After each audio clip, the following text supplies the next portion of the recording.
नमस्कार मित्रांनो, विविध माहिती संग्रह चॅनलमध्ये आपले स्वागत आहे. आज आपण ग्रामसेवकाविषयी थोडक्यात माहिती पाहणार आहोत.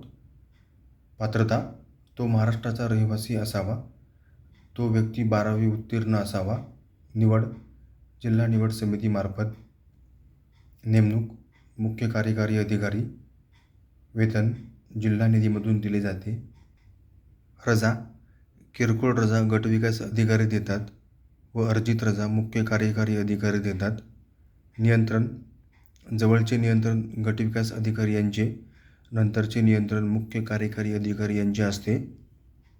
पगार: कंत्राटी ग्रामसेवकाचे मानधन 6,000 रुपयांवरून 16,000 रुपये करण्यात आले आहे. राजीनामा मुख्य कार्यकारी अधिकारी यांच्याकडे. बडतर्फी मुख्य कार्यकारी अधिकारी करतात. धन्यवाद मित्रांनो, संपूर्ण व्हिडिओ पाहिला त्याबद्दल. व्हिडिओ आवडला असेल तर लाईक, शेअर आणि सबस्क्राईब करा.